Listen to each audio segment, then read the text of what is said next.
Good evening. Good evening. How's everybody doing tonight? Perfect. It's really good to be here, isn't it? Yes. Yeah. My name's Christopher Bearbeam, but tonight I am Dr. Destigmatize.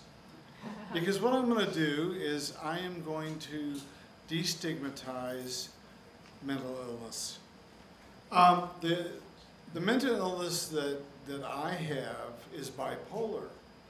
Bipolar is about swinging from high manic states to bottom-out depressions, often accompanied by suicidal thoughts, the desire to off yourself, really. But I think the more we talk about mental illness, you may or may not have a diagnosis of mental illness, but you may know someone that does, or you may have a family member that does. The more we talk about it, the less it can become stigmatized.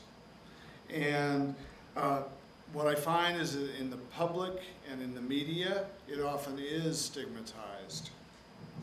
Silence only keeps things in and does not help us to deal with the real reality of anything, no matter what you're talking about. So it's not an option. We have to use our voices, and when we use our voices, that's where healing comes from. So tonight I'm going to use my voice to share some stand-up comedy with you about mental illness, some of the stereotypes, some of the myths that surround mental illness. And after all, I am Dr. Destigmatized, and I should know, right? Yep. Now, they used to call bipolar manic depression. But I've heard that they're thinking about changing the name, okay?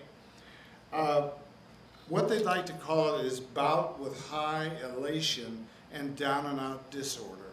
Now, the only critical problem and side effect with this is severe sleep apnea. I don't really want that myself. I really think that probably they ought to just stick with the name that they have now, bipolar. The other one is a little bit long and complicated. And so I think we ought to stay with bipolar. As I said, I have a diagnosis of bipolar. When I get into my manic states, I write poetry. I like to do mandalas. That's one thing that is kind of a saving grace for me. I also like to blow up my neighbor's garage. Just kidding, I would never write poetry. One time, I've been hospitalized, whatever that word is. I've been there and done that. One time I was in a hospital for a drug charge. And there was a woman in the hospital who would walk up and down the halls. She had this kind of white doily that she would wear on the top of her head. And she took this ruby red lipstick and just rubbed it all over her mouth, above and below her lips. And she would just walk up and down the halls crying.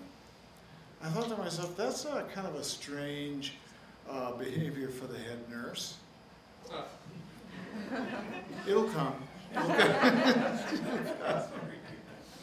One time I lived in Pasadena, California, and I had this strange old lady that lived next door to me. She had a pet duck that she kept in her bathroom, in the bathtub. And I really felt sorry for this duck, this incarcerated duck living in this hot bathroom. And I went into this really deep spiral of depression.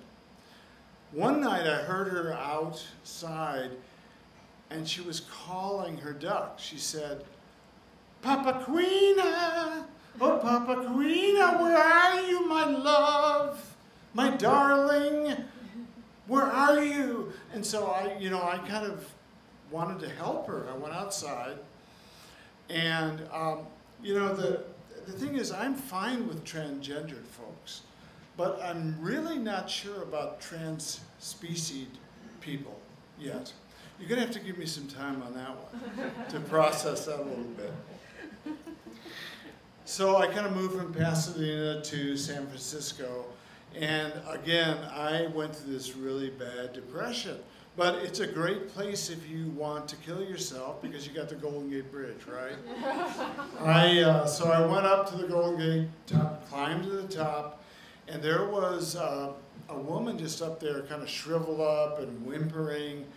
And I said, "What are you doing up here? Why do you want to kill yourself?" She said, "I was the first woman priest. I was the first lesbian priest. And they kicked me out of the school, this Episcopalian school, for bad conduct." I said, "What on earth did you do?"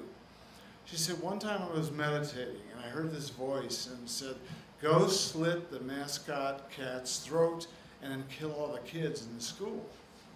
Well, I wanted to do that, follow this voice, and I thought it was the voice of God. And but I couldn't do it. I froze up. I tried to kill myself, and I actually missed. So I decided to come up here and just off myself.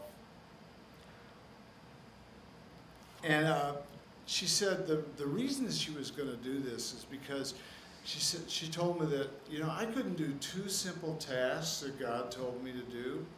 I really fucked up, okay? And so I can't believe it. And the thing is, I think I'm headed to hell. So that was her story that she told me. Another time, I lived in Berkeley, California. One time I was tripping, and I got real paranoid because I looked out of the window in the slit of a curtain, and I saw this Irish setter standing on 2 feet, dressed up like a woman. Okay, that blew my mind. She was standing next to a pimp, her pimp, who was a Chihuahua. He was really psyched up, He was looking over his shoulder, thinking that maybe somebody was going to jump him. Well, his friend said to him, the Irish setter, "What'd I tell you? You got to stop eating Purina. It has steroids, and it's made from these mutant chicken in the sea." That's it for me. You've been a great audience. I want to just say that what's cool about mental illness is that there is recovery. Thank you very much.